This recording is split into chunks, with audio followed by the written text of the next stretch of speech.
sekolah kita ini agar kedepannya bisa kita terapkan. Dan sekalipun tidak bisa kita terapkan secara keseluruhan, perlahan Bapak Ibu, apa yang bisa kita ubah, kita berubah ke depannya.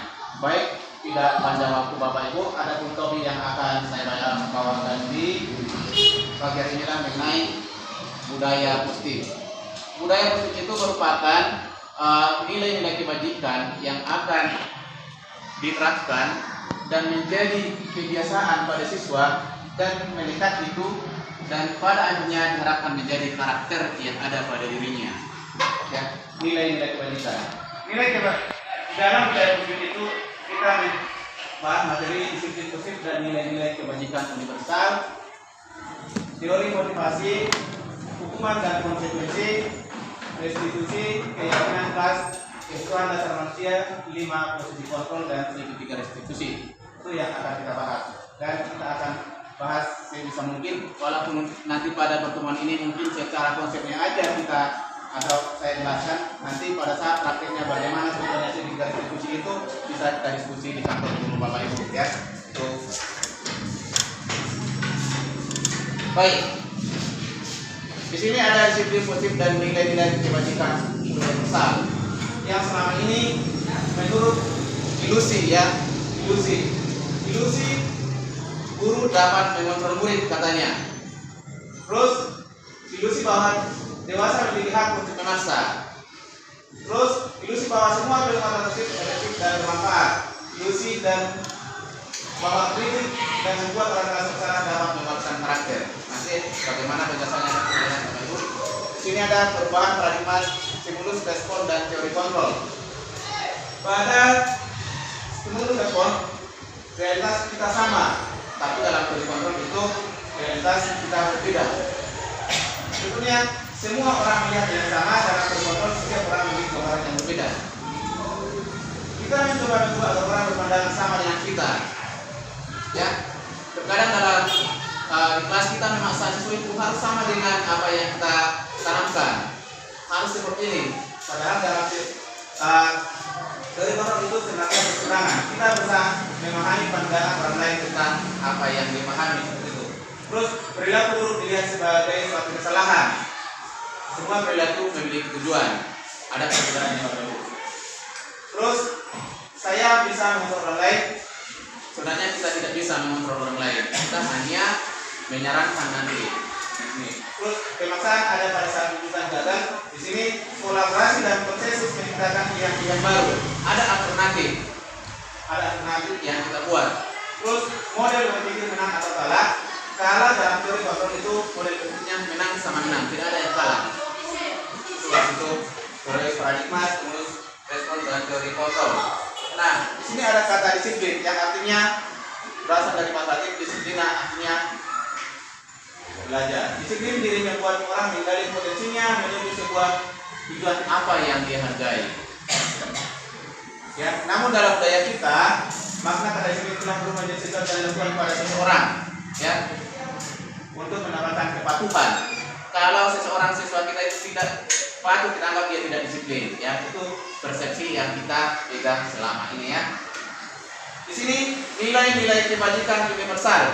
Nilai kebajikan adalah sifat-sifat positif manusia yang merupakan tujuan mulia yang dicapai setiap individu.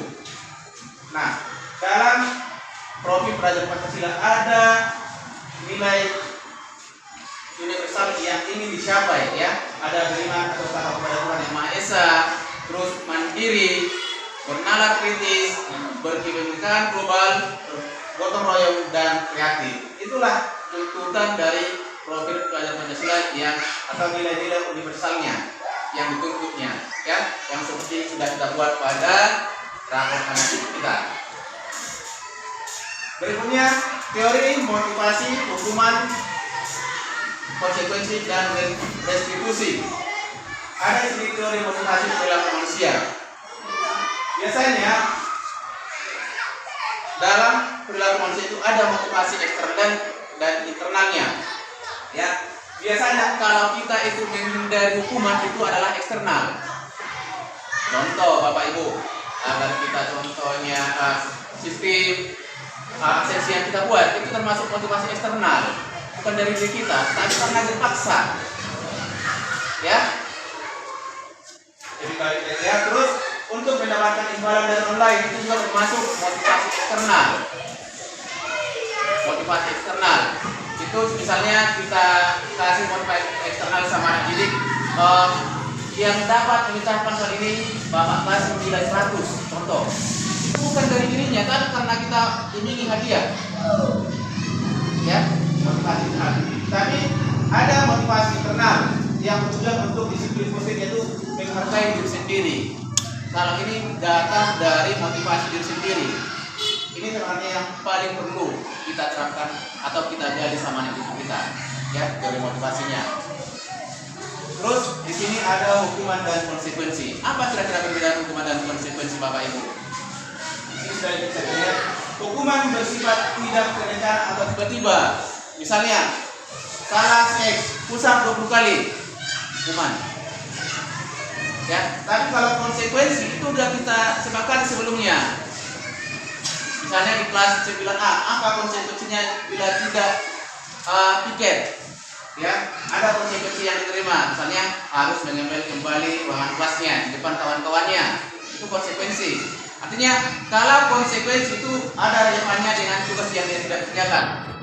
Salah satu pilihannya di situ ya. Misalnya kalau olahraga, kalau si X contohnya terlambat dalam baris, dikasih oleh gurunya lari-lari 2 kali putar lapangan. Itu apakah dia hukuman atau konsekuensi Bapak Ibu? Hukuman atau konsekuensi Bapak Ibu? Konsekuensi, karena dia masih dalam tahap ikut olahraga itu ya. Dan itu bagian dari pemanasan. Bukan karena artinya tanpa dihukum, mereka harus pemanasan dalam olahraga itu. Itu perbedaannya Bapak Ibu ya. Nah, ini ada tindakan dulu dan contoh mana yang hukuman, mana yang konsekuensi. Mencatat sekali dalam buku kalimat, saya tidak terlambat lagi karena mengalami sekolah, itu bentuk hukuman. Terus yang kita lihat yang konsekuensi, menggantikan tempat yang coret-coret, itu konsekuensi. Terus lari mengelilingi lapangan basket 2 kali karena terlambat 10 menit untuk belajar juga, itu termasuk konsekuensi. Ya, kalau waktu saya sendiri waktu tes ini salah saya sendiri, sama saya buat hukuman, banyak konsekuensi. Ya, memang perlu pemahaman ya, tidak ekspres kita memahaminya Bapak Ibu. Sekarang mana tindakan, mana konsekuensi yang terus ada sini restitusi. Restitusi adalah proses menciptakan kondisi bagi murid untuk memperbaiki kesalahan mereka sehingga mereka bisa kembali pada kelompok mereka.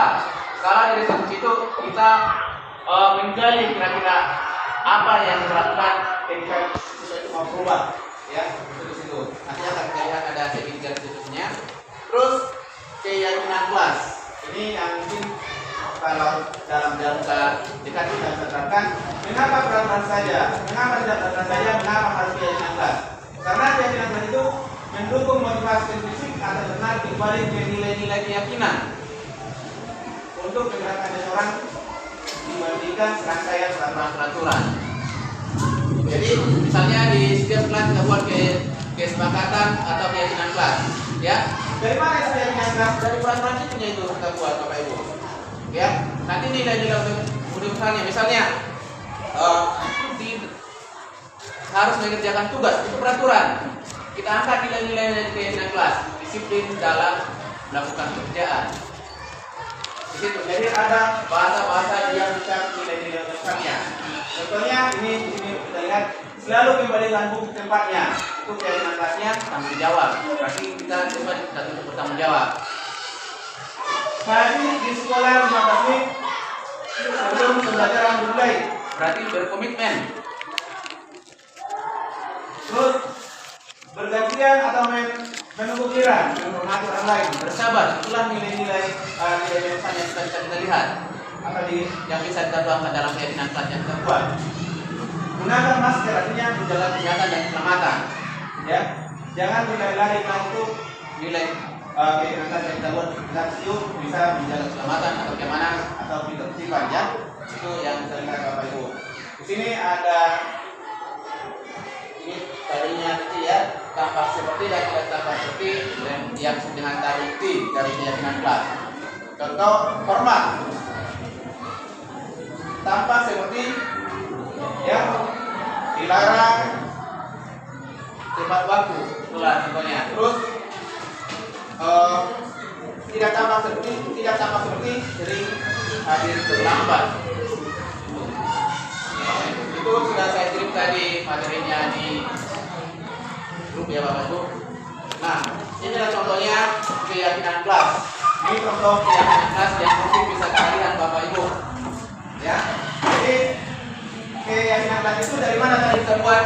Dari peraturan kelas yang kita buat. Tapi dia mengarah ke nilai-nilai yang bersifat kebajikan universal. Jadi sana tidak ada kalimat dilarang, jangan, tidak ada lagi. Tapi dia bersifat kalimat-kalimat yang positif. Contohnya, bertanggung jawab dan menjalankan tugas tiket, bersikap jujur, bersikap sopan dan menghormati guru.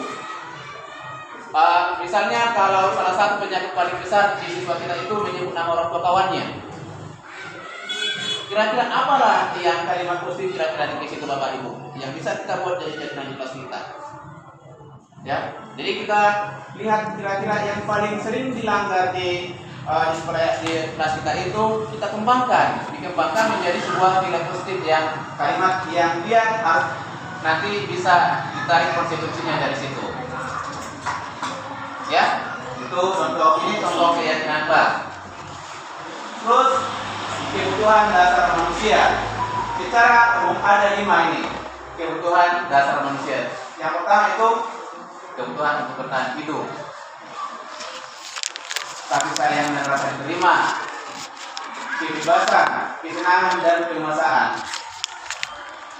Dari sini mungkin kalau ada anak didik kita itu dan pasti ada yang selalu mungkin ribut, mereka sebenarnya ingin dihasilkan dalam satu konteks mencapai yang 5 ini.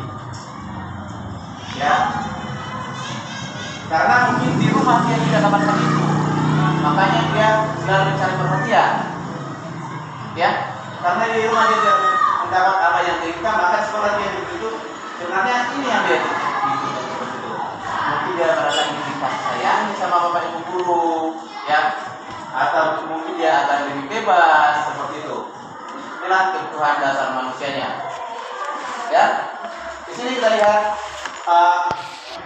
penjawabannya. Kebutuhan bertahan hidup itu meliputi itu kesehatan, rumah dan makanan. Ya, bagaimana dia bertahan hidup? Itu kebutuhan bertahan hidup. Terus kebutuhan rasa kasih sayang dan rasa terima. Memberi dan menerima kasih sayang, merasa sesuatu menjadi bagian dari suatu kelompok ingin disukai dan diterima oleh lingkungannya. Ya, jadi dia ingin diterima di lingkungannya. Terus kebutuhan kebangsaan, dianggap berharga bisa membuat perbedaan. Ya, karena dia menganggap kalau dia berbeda dari kawannya, ya dia di suatu kehebatan, padahal kehebatannya dua itu belum kebaikan seperti itu. Ini kebutuhan kebangsaan dan kebutuhan kebebasan. Kebutuhan akan kemandirian, memiliki pilihan dan mampu mengendalikan arah hidupnya. Yang berikutnya kebutuhan kesenangan, kebutuhan untuk mencari kesenangan, bermain dan tertawa, ingin menikmati apa yang dilakukan. Berikutnya, kebutuhan apa yang sedang berusaha dipenuhi oleh anak ini? Ini ada satu kasus. Bimo, seorang anak TK, lalu berlari di luar kelas menuju jalan raya di depan sekolahnya yang ramai dengan kendaraan. Tingkahnya membuat gurunya, Bu Ani, bingung dan seringkali lari mengejarnya. Ada beberapa kemungkinan jawaban yang diberikan Bimo. Kebutuhan yang ingin dipenuhi Bimo jika respon seperti ini. Aku senang main kejar-kejaran dengan ibu guru. Bisa jadi. Ada kan anak-anak ketika dikejar tidak senang. Respon berikutnya, aku hebat kan bisa bikin ibu guruku kejar aku, itu kemassaan. Terus ibu kejar aku karena ibu guru sayang aku. Itu dia situ kasih sayangnya. Terus kebebasan, aku bosan belajar kalau naik terus di kelas, makanya dia berlari-lari karena mungkin bosan. Ya, jadi itu kebutuhan yang ingin didapatkan dari si bimol. Nah, di sini ada 5 posisi kontrol Bapak Ibu yang kita sering kurang lakukan ya dalam keseharian kita sebagai guru. Ya, posisi kontrol itu yang sering mungkin kita lakukan saya sendiri ya sebagai guru yang sering saya lakukan menghukum dan membuat merasa bersalah sama anak didik. Ya, padahal yang dituntut kita di sini bisa sebagai paling atas itu manajer dia. Ya, bagaimana posisi kita sebagai seorang penghukum? Seorang penghukum bisa menggunakan hukuman fisik maupun verbal. Patuhi aturan saya atau awas. Ya, kalau kita mengucapkan kata-kata seperti itu sama anak didik, itu berarti kita di situ sebagai posisinya sebagai hukum. Sebagai teman, guru pada posisi tidak akan menyakiti murid, namun akan tetap berupaya mengontrol murid. Ayo bantulah, ini bapak ya. Ya, mau kita kata sama anak didik. Ayo nak, ini kerjakanlah seperti itu. Terus di sini ada lagi sebagai pembuat rasa bersalah. Pembuat rasa bersalah akan menggunakan pengiringan dan membuat orang lain merasa tidak nyaman, bersalah atau rendah diri. Contoh kalimatnya, ibu sangat kecewa sekali dengan kamu. Berapa kali bapak harus memberitahu kamu ya? Jadi kita giring opini orang itu menjadi merasa bersalah. Ya, digiring opininya. Terus di sini sebagai manajer, guru membuat sesuatu bersama dengan murid, mempersilahkan murid mempertanggungjawabkan perilakunya, mendukung murid agar dapat menemukan solusi atas permasalahannya sendiri. Apakah kamu meyakininya? Apa rencana kamu untuk memperbaiki hal ini? Ya, mungkin di sini kita dituntut sebagai manajer. Terus ada sebagai pemantau. Memantau berarti mengawasi. Pada saat ini kita mengawasi, kita bertanggung jawab atas perilaku orang yang kita awasi. Ya, posisi memantau berdasarkan pada peraturan dan konsekuensi. Peraturannya apa? Sanksi apa atau konsekuensinya seperti itu. Jadi posisi kontrol ini perlu kita pahami Bapak Ibu, siswa kalau bisa sebisa mungkin jangan lagi dalam posisi penghukum. Memang secara implementasi itu agak susah kita tinjau dari sisi kenakalan anak didik kita. Ya, secara teoritis mungkin mudah, tapi secara di lapangan agak susah ya. Itu perlu kita pahami Pak Ibu. Tapi perlahan-lahan mungkin bisa kita ubah sedikit paradigma itu. Bapak Ibu. Ya, di sini ada contohnya tabel sebagai posisi kontrol tadi atau hukumkah kita sebagai membuat rasa bersalah, teman, pemantau, atau sebagai manajer, ya. Jadi di sini tandanya menghindari hukuman, mengharapkan imbalan, menghargai diri sendiri. Jadi yang paling tinggi levelnya itu adalah sebagai manajer. Sebagai manajer, ya. Di sini udah lengkap tabelnya. Contohnya sebagai penghukum itu menghardik atau menyakiti, menyindir. Ya. Jadi tapi kalau dia sebagai manajer, dia mengajukan pertanyaan-pertanyaan, dia lebih menggali ke apa motivasinya membuat seperti itu dan berusaha menemukan solusi dari permasalahan yang dia buat. Itu yang bisa dilihat dari Bapak Ibu. Terus di sini yang berikutnya budaya bersih yang bisa kita lakukan lagi ada segitiga restitusi. Segitiga restitusi adalah suatu proses dialog yang dijalankan oleh guru dan orang tua agar dapat menghasilkan murid yang mandiri dan bertanggung jawab. Ya, saat guru di posisi manajer, aspek dikembangkan pada murid adalah motivasi intrinsiknya. Ya, kayak tadi di tabel perilaku itu kita jadi dituntut sebagai seorang manajer. Ini adalah langkah-langkah segitiga restitusi. Yang pertama itu menstabilkan identitas, terus validasi tindakan yang salah, terus menanyakan keyakinan. Di sini menstabilkan identitas itu bertujuan untuk mengubah identitas anak dari yang gagal karena melakukan kesalahan terjadi menjadi orang yang sukses. Pertanyaan, Setiap orang pasti pernah melakukan kesalahan. Kedua, kamu bukan satu-satunya yang pernah melakukan hal seperti itu. Mungkin ketika anak kita itu salah, oh, bukan kamu saja yang pernah seperti itu. Bapak dulu juga seperti itu. Tuh ya, dia agak distabilkan dulu seperti itu. Dia menstabilkan identitas. Langkah yang kedua, validasi tindakan yang salah. Seorang guru akan mengubah pandangan dari teori stimulus respon ke cara berpikir proaktif yang mengenali tujuan dan dari setiap tindakan. Pertanyaan, kamu tentu punya alasan mengapa kamu melakukan itu. Misalnya anak kita itu suka menyanyi kawannya, kenapa kira-kira kamu melakukan itu ya? Apa alasannya? Ya, terus apakah ada cara yang lebih efektif untuk mendapatkan apa yang kamu butuhkan? Seperti itu. Itu di situ pada tahap validasi tindakan yang salah. Yang ketiga, menanyakan keyakinan. Anak akan dibekali dengan nilai-nilai yang dia yakini dan berpindah menjadi orang yang dia inginkan. Ya, di sini tadi fungsi dari keyakinan kelas yang kita buat.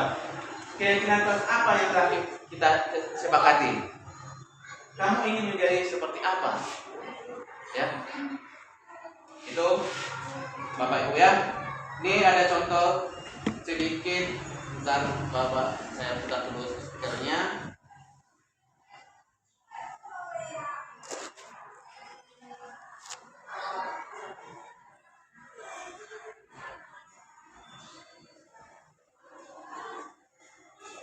Bisa langsung ini ya Pak? Oh, oke nih ya.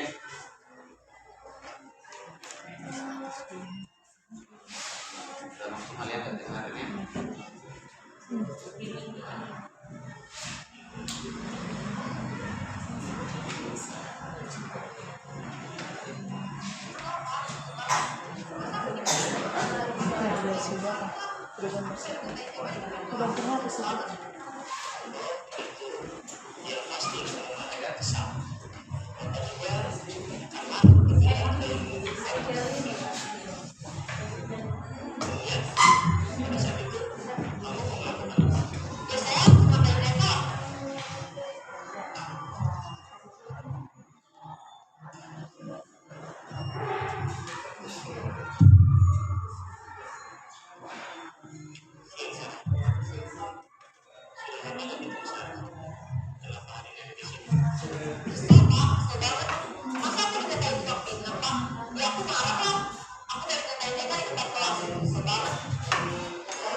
Sampai di sini paparan saya Bapak Ibu mengenai budaya-budaya positif.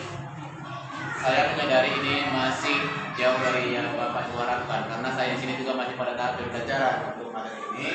Namun apa yang boleh sudah saya seringkan pada pagi hari menjelang siang ini boleh kita pahami bersama, boleh kita terapkan sedikit demi sedikit demi kemajuan dan perubahan anak didik kita. Apa yang tadi kamu lakukan kepada Asia?